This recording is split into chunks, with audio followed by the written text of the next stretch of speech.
پاک پڑھنے کی توفیق عطا فرمائے۔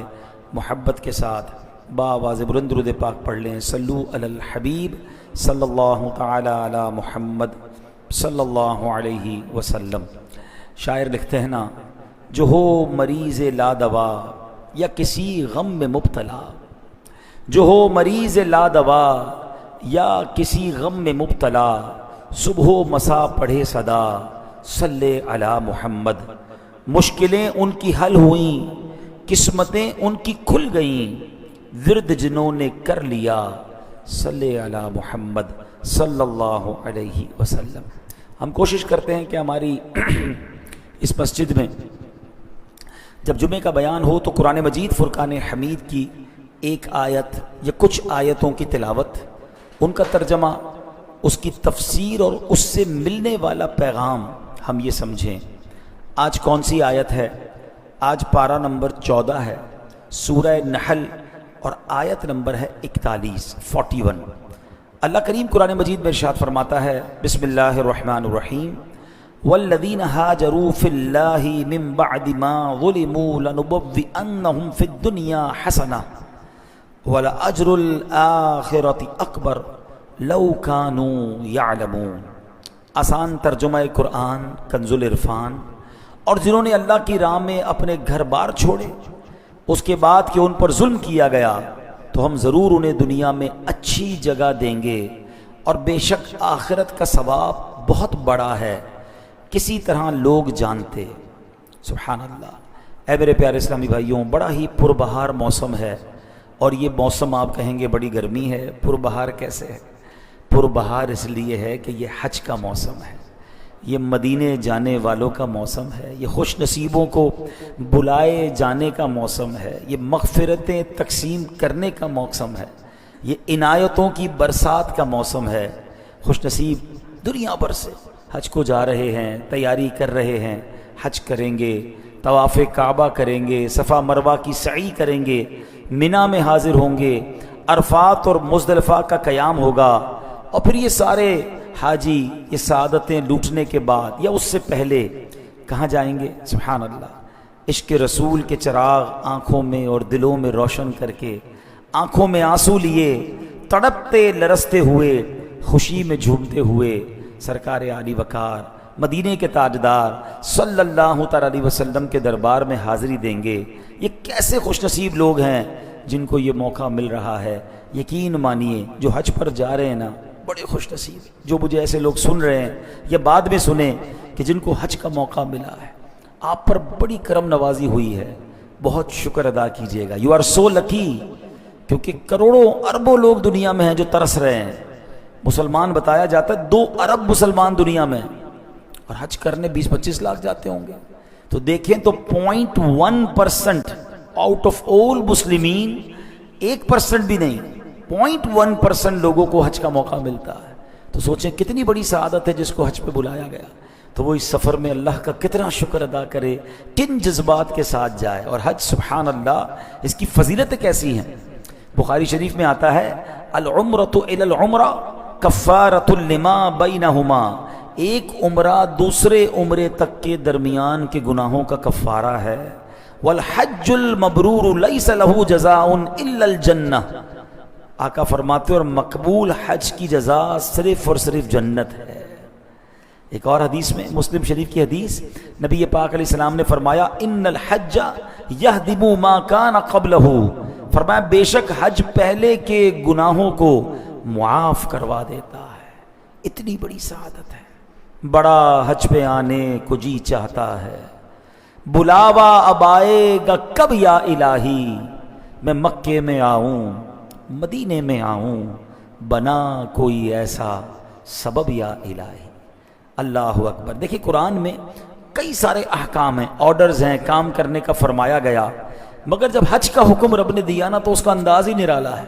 اللہ نے کیا فرمایا جب ہمیں نماز کا حکم دیا؟ اقیموا الصلاۃ، نماز قائم رکھو۔ زکوٰۃ کا حکم کیسے دیا؟ آتوا الزکاۃ، زکوٰۃ ادا کرو۔ روزے کا حکم دیا، فرمایا کتب علیکم الصیام، تم پر روزے فرض کیے گئے۔ مگر قربان جائیے جب حج کی بات آ رہی ہے تو کیا فرمایا؟ وَلِلَّهِ عَلَى النَّاسِ حِجُّ الْبَيْتِ، اور اللہ کے لیے کیا ہے؟ فرمایا لوگوں پر اس گھر کا حج کرنا فرض ہے. سبحان اللہ. اس حکم کی ابتدائی کتنی پیاری ہے. للہ، اللہ کے لیے. نماز بھی اللہ کے لیے تو پڑھی جاتی ہے، زکوٰۃ بھی اللہ کے لیے دی جاتی ہے، سبحان اللہ، روزے بھی اللہ کے لیے رکھے جاتے ہیں، مگر ان تمام چیزوں میں اللہ نے یہ نہیں فرمایا اللہ کے لیے. مگر حج چونکہ عشق کا، بندگی کا ایک ایسا نرالا سفر ہے کہ اس کا حکم دیتے ہوئے کیا فرمایا، اللہ کے لیے ہے یہ عمل کہ لوگ اللہ کے گھر کا حج کریں. اللہ اکبر. اب ذرا اس کو تھوڑا سا سمجھتے ہیں نا، حاجیوں کا انداز کیا ہوتا ہے. دیکھیں نا، وہ کئی ایسے لوگ ہیں جو حج پہ جاتے ہیں، بڑے مہنگے کپڑے پہنتے ہیں، اچھی سلائی کرواتے ہیں، کپڑے پہ کریز لگ جائے تو مزہ نہیں آتا، بڑے صاف ستھرے کپڑے پہنتے ہیں. مگر وہی بندہ حج کو چلا ہے، سارے کپڑے اتارے اور 2 کفن نما چادریں پہن لی، احرام کی چادریں پہن لی. کوئی کہے بھائی اتنے اچھے کپڑے کیوں اتار دیے؟ تو جواب کیا ہے، للہ، اللہ کے لیے اتار دیے. اچھا، صبح و شام خوشبوئیں لگا رہے ہیں، ٹھیک ہے جناب، پرفیوم لگا رہے ہیں، بار بار عطر لگا رہے ہیں، اور ایسا بندہ اب خوشبو کے قریب بھی نہیں جا رہا ہے. تو کوئی کہے خوشبو کیوں چھوڑ دی؟ کیوں احرام میں خوشبو نہیں لگا سکتے نا؟ تو جواب کیا ہوگا، للہ، میں کچھ نہیں جانتا، بس اللہ کے لیے میں نے یہ کام چھوڑ دیا. آگے چلیں. اب میدان ہیئر اسٹائل، بال بنا رہے ہوتے ہیں، صبح تیل لگاتے ہیں، کریمیں لگاتے ہیں. حج پر گئے، احرام پہن لیا، بندہ کنگا کرنے میں ڈر رہا ہوتا ہے بال نہ ٹوٹ جائے، کیونکہ احرام میں کوشش یہ کرنی ہے کہ بال نہ ٹوٹیں. تو کوئی کہے بھائی کنگھی کیوں نہیں کر رہے، بال بکھر گئے، تم تو روز کنگھی، ہر وقت آئینہ کے سامنے. تو بندہ کیا کہتا ہے، للہ، میں جانتا کچھ نہیں، بس اللہ کے لیے یہ بھی چھوڑ دیا ہے. عرفات پہنچے، منا گئے، جمرات کو رمی کی، کہیں زمین پہ سو رہے ہیں، کہیں خیمے میں سو رہے ہیں، بہترین بستر چھوڑے. کس لیے چھوڑے؟ للہ، اللہ کے لیے چھوڑ دیے. اور اس کے بعد وہ بال جس کا بڑا خیال ساری زندگی شیمپو لگا لگا کر رکھا، اب سارے بال کٹوا دیے. کیوں کٹوائے بھائی، حلق کیوں کروایا؟ للہ، اللہ کے لیے. یہ عمل ہی ایسا ہے، یہ حج سفر ہی کمال کا ہے. یقین کریں جنہوں نے حج کیا ہے نا، ان کو پتا ہے کہ تھکن بھی تھک جاتی ہے، بندہ اتنا تھکتا ہے، میلا کچیلا، پسینے میں ڈوبا ہوا.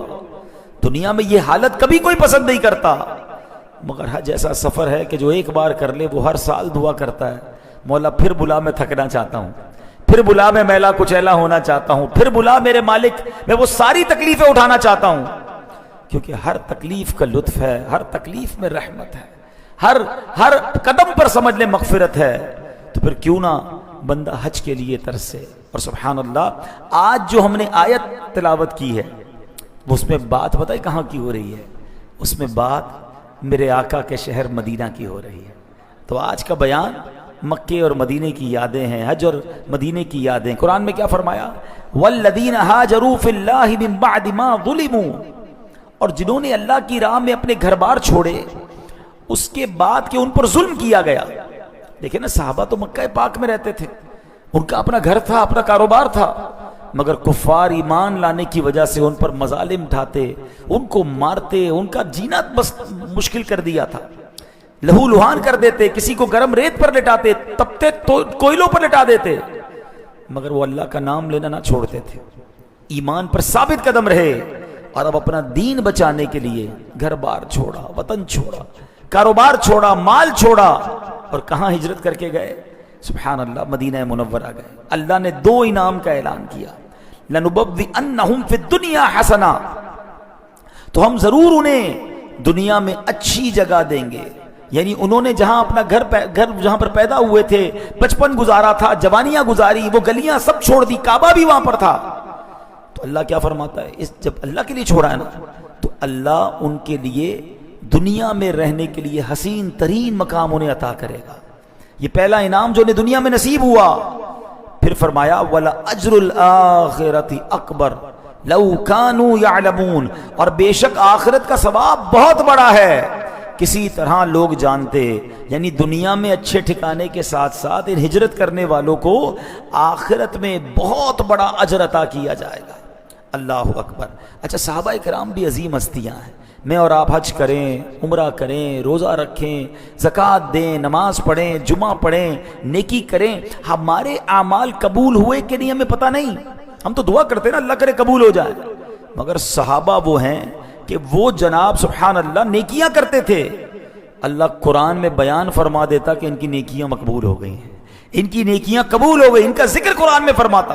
کئی مثالیں ہیں، مثال کے طور پہ مولا علی شیر خدا کرم اللہ تعالی وجہ الکریم، 4 درہم تھے آپ کے پاس، آپ نے کیا کیا؟ اللہ کی راہ میں خرچ کرنے تھے، کیا اسٹائل اپنایا کہ ایک صبح خرچ کیا، ایک شام میں خرچ کیا، 1 درہم لوگوں کو دکھا کر خرچ کیا، 1 درہم چھپا کے خرچ کیا۔ چاہتے تھے ہر حال میں، ہر طریقے میں اللہ کی راہ میں خرچ کروں۔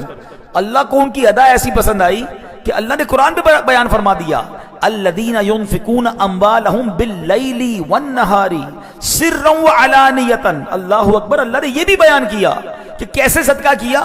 وہ لوگ جو رات میں اور دن میں پوشیدہ اور اعلانیہ اپنے مال خیرات کرتے ہیں، فلہم اجرہم عند ربہم، ان کا اجر ان کے رب کے پاس ہے، ولا خوف علیہم ولا ہم یحزنون، ان پر نہ کوئی خوف ہوگا اور نہ وہ غمگین ہوں گے۔ مولا علی کا صدقہ کیسا قبول ہو گیا کہ قیامت تک تلاوت کرنے والے تلاوت کرتے رہیں گے، ہم تراویح میں سنتے رہیں گے، امام تلاوت کریں گے، جب جب قرآن پڑھا جائے گا مولا علی کے صدقے کا ذکر ہوتا رہے گا۔ صحابہ کرام اوابین کے نوافل پڑھا کرتے تھے، قرآن نے اس کا ذکر کر دیا، فلا تعلم نفس ما اخفی لهم من قرۃ اعین جزاء بما كانوا يعملون۔ تو کسی جان کو معلوم نہیں کہ وہ آنکھوں کی ٹھنڈک جو ان کے لیے ان کے اعمال کے بدلے میں چھپا رکھی ہے۔ یعنی قرآن نے یہ اعلان کر دیا کہ ان کے نوافل قبول ہو گئے، ساتھ یہ بھی بتا دیا کہ ان کے لیے وہ جزا تیار کی گئی ہے، اس کی خبر اللہ کو ہے، ان کو نہیں ہے۔ اللہ نے ایسا انعام تیار کر رکھا ہے۔ حضرت ابو طلحہ انصاری بڑی کمال کی مہمان نوازی کی، خود بھوکے رہے، اپنے مہمان کو کھلایا۔ اللہ نے قرآن میں بیان فرما دیا، فَأُولَئِكَ هُمُ الْمُفْلِحُونَ، تو وہی لوگ کامیاب ہیں۔ یعنی وہ عمل کرتے، اللہ قرآن میں بیان فرما دیتا۔ اللہ اکبر، اب ہجرت کی تھی، اتنی بڑی قربانی دی تھی، اللہ نے یہ بھی اعلان کر دیا کہ دنیا میں بھی حسین ترین مقام دیا جائے گا اور آخرت کا اجر تو بہت بڑا ہے۔ اللہ اکبر، پھر کیسا رتبہ، کیوں نہ اصحاب رسول کا ہم پیار کریں، اہل بیت سے پیار کریں، ہستیاں کیسی ہیں، عمل کریں، قرآن میں ذکر ہو جاتا ہے۔ کیوں نہ ہو رتبہ بڑا اصحاب و اہل بیت کا، کیوں نہ ہو رتبہ بڑا اصحاب و اہل بیت کا، ہے خدائے مصطفیٰ اصحاب و اہل بیت کا۔ فضل رب سے 2 جہاں میں کامیابی پائے گا، دل سے جو شیدا ہوا اصحاب و اہل بیت کا۔ قرآن نے کیا کہا، لَنُبَوِّئَنَّهُمْ فِي الدُّنْيَا حَسَنًا، تو ہم ضرور انہیں دنیا میں اچھی جگہ دیں گے۔ اب سوال یہ کہ مکہ چھوڑ رہے ہیں، کعبہ ہے وہاں، صفا مروہ ہے وہاں، حج وہاں ہوتا ہے، وہ چھوڑ کر جا رہے ہیں، تو پھر اور کون سی اچھی جگہ، حسین جگہ، حسنا، بڑا خوبصورت مقام انہیں ہم عطا کریں گے۔ اللہ اکبر، بتاؤ نا پھر کون سا مقام دیا گیا، ذرا مل کر جواب دیں۔ مدینہ دیا گیا، یعنی مدینہ وہ ہے جو حسنہ ہے، مدینہ وہ ہے جو دنیا کی حسین ترین جگہ ہے، جو انعام میں صحابہ کو عطا کی کہ تم نے اللہ کے لیے اپنا ایمان بچانے کے لیے اپنا گھر چھوڑا، کاروبار چھوڑا، اپنا وطن چھوڑا، اللہ نے تمہیں عظیم مقام اور حسین ترین مقام عطا فرما دیا۔ تو یہ ہے مدینہ۔ اے میرے پیارے اسلامی بھائیوں، حسنہ کس کو کہتے ہیں؟ امام راغب اصفہانی لکھتے ہیں، کل مبہج مرغوب فی، ہر وہ چیز جسے دیکھ کر تازگی ملے، جس میں رغبت حاصل ہو، اسے حسن کہتے ہیں، اور اگر وہ مؤنث ہو تو حسنہ کہتے ہیں۔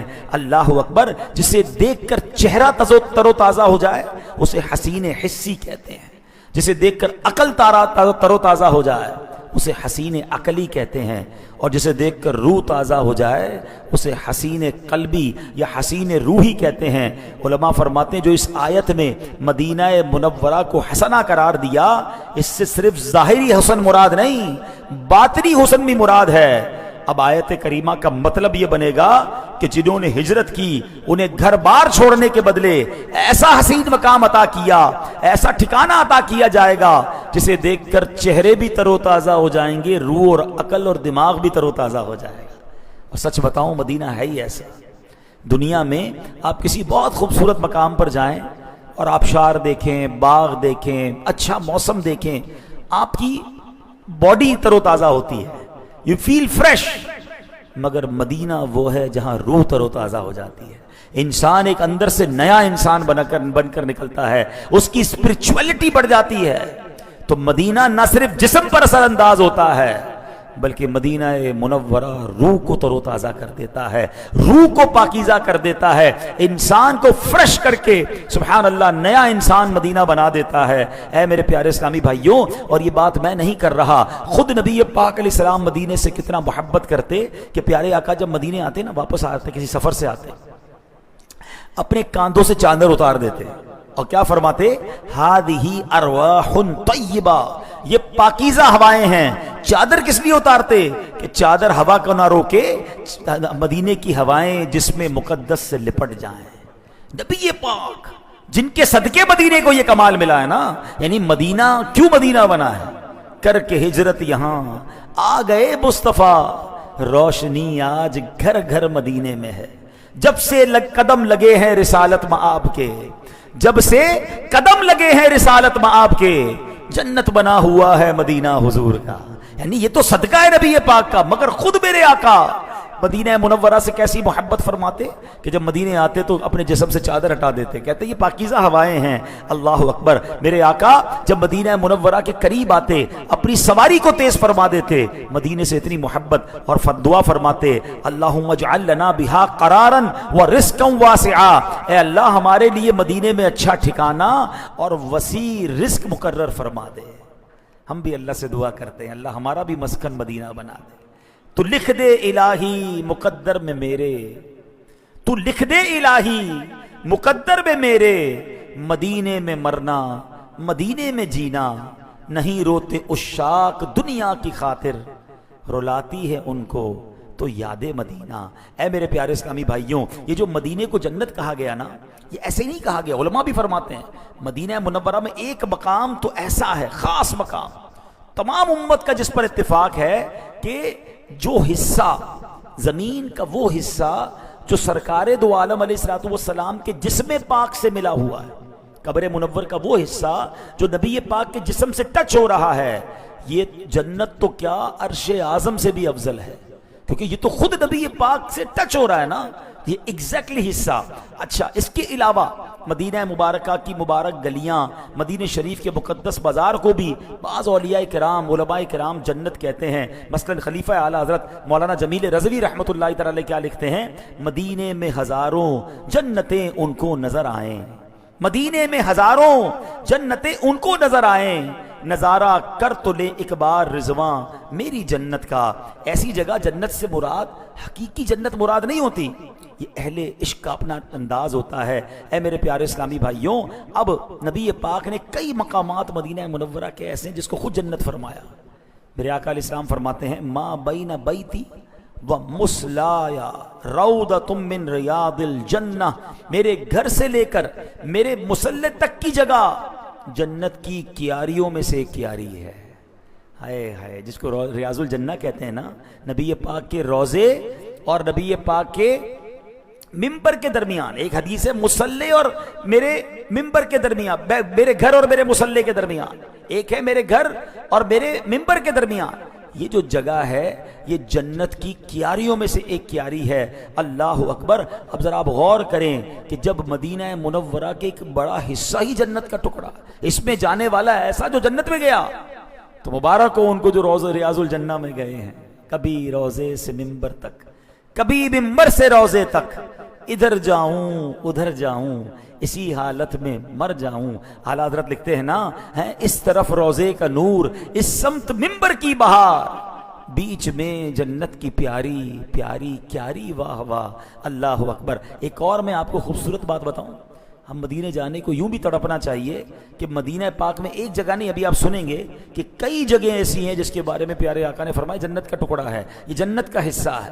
جنت کا اصول یہ ہے، یہ اللہ کی رحمت کا اصول سمجھ لیں کہ جتنے مسلمان ہیں نا، اللہ پاک ہم سب کا ایمان سلامت رکھے، کہیے آمین۔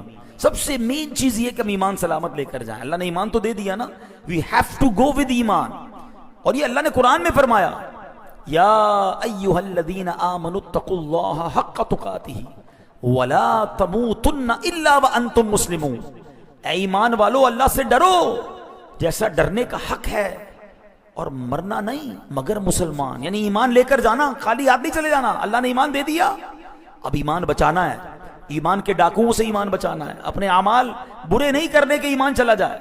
تو اگر ایمان کے ساتھ دنیا سے گئے نا تو یہ اللہ کی رحمت کا اصول ہے کہ یا تو اللہ کریم جسے چاہے گا بلا حساب جنت میں ڈال دے گا، لیکن اگر کوئی مسلمان ہوگا اور گناہگار ہوگا تو اس کو اس کے گناہوں کی سزا تو دی جائے گی اگر اللہ چاہے گا، اس کے بعد وہ جنت میں ضرور جائے گا، اور جو ایک بار جنت میں جائے گا نا پھر کبھی جہنم میں نہیں ڈالا جائے گا۔ یہ یاد رکھیے، اللہ کی رحمت کا اصول ہے کہ once anybody enter in paradise، اب اسے جنت سے نکالا نہیں جائے گا، کب تک؟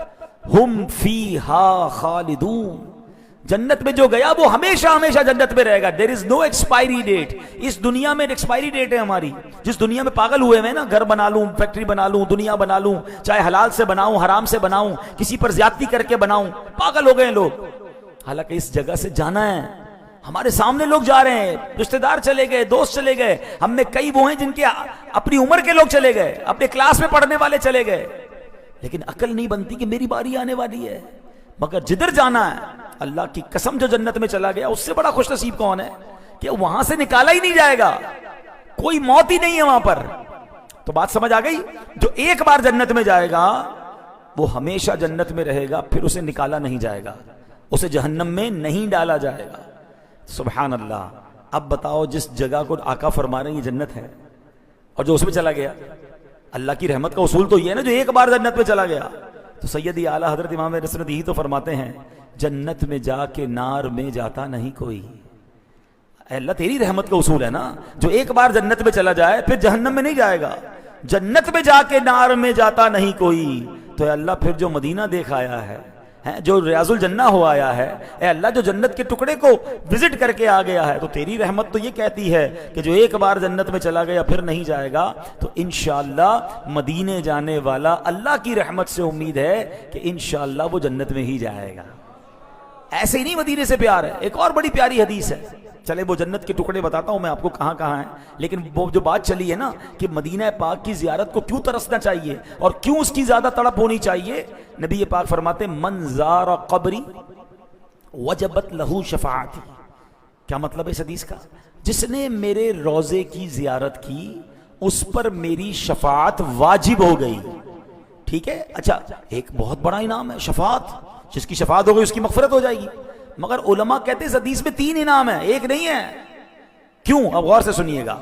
شفاعت جو ہے یقیناً میرے آقا علیہ السلام بھی فرمائیں گے، مگر دیگر نبی بھی فرمائیں گے، اور اولیاء بھی فرمائیں گے، علماء بھی فرمائیں گے، حافظ بھی اپنے گھر والوں کی شفاعت کرے گا۔ پڑھا ہے نا ہم نے حدیثوں میں، وہ ہے کہ جو جس مرتبے پر ہوگا اس مرتبے کے لحاظ سے لوگوں کی شفاعت کرے گا۔ حدیثوں میں یہ بھی مضمون ملتا ہے کہ علماء جب اور لوگ جنت میں جائیں گے تو علماء کو روک لیا جائے گا کہ آپ رکیں اور لوگوں کی شفاعت کریں اور انہیں جنت میں لے جائیں۔ یعنی ہر بندے کو اس کے مرتبے کے مطابق اختیار دیا جائے گا، اتھارٹی دی جائے گی کہ وہ شفاعت کرے، مگر سب سے بڑی شفاعت کون کریں گے؟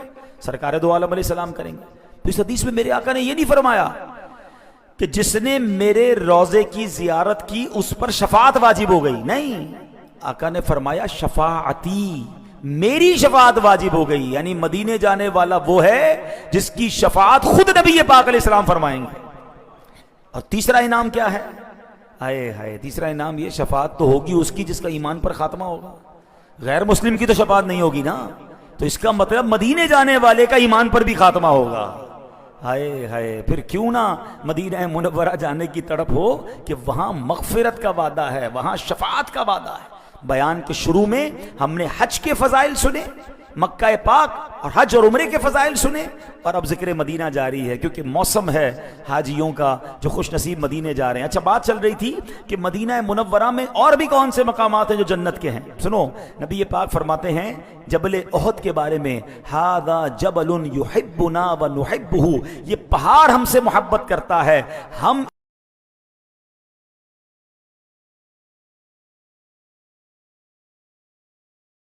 مولاي صل وسلم دائما أبدا على حبيبك خير الخلق كلهم مولاي صل وسلم دائما أبدا على حبيبك خير الخلق كلهم. That whosoever recite 200 times at least in the Paak on the day of Friday, the sins of 200 years will be forgiven.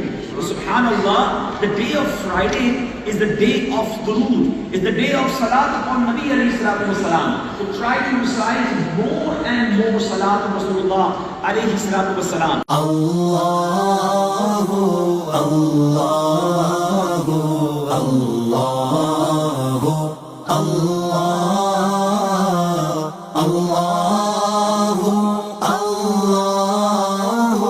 Allahu, Allah. گھر کی حفاظت، کاروبار کی حفاظت. میں نہیں کہتا دنیا مت مانگو، اللہ سے نہیں مانگو گے تو کس سے مانگیں گے، مگر آخرت کا ہے، ایمان کا ہے. نبی پاک کیسے دعا کرتے تھے؟ اللہم ربنا آتنا فی الدنیا حسنہ وفی الآخرۃ حسنہ وقنا عذاب النار. غور کریں زیادہ عرصہ کہاں رہنا ہے؟ آخرت میں نا. اس کی دعائیں کہاں ہیں؟ اس کا فوکس ہی نہیں ہے. تو ایمان لے کر جانا ہے، یہ سب سے بڑا فوکس ہونا چاہیے. میں دعوت اسلامی بھی glorious in every corner of the world. میں دعوت اسلامی بھی glorious in every corner of the world. For the sake of Medina, we are calling upon you, Allah. For the sake of Medina, we are calling upon you, Allah. For the sake of Medina, we are calling upon you, Allah. فجر کی نماز ادا کر لی ہے اور صبح کے تقریباً 6:20 ہو رہے ہیں اور 9 بجے کے قریب فلائٹ ہے. طویل سفر ہے. رات 3 بجے انشاءاللہ کراچی ایئرپورٹ پہنچیں گے اور پھر کراچی کا جدول شروع ہوگا. اللہ کریم سفر کو بھی خیر سے پورا فرمائے، عافیت سے پورا فرمائے. اس کے دربار میں دعا ہے اس سارے سفر کو اپنی بارگاہ میں قبول فرمائے. اس میں ہونے والی خطائیں معاف فرمائے اور جو چھوٹی پوٹی ٹوٹی پھوٹی نیکیاں کی ہیں رب اپنے کرم سے قبول فرمائے. Allahu, Allahu, Allahu, Allahu.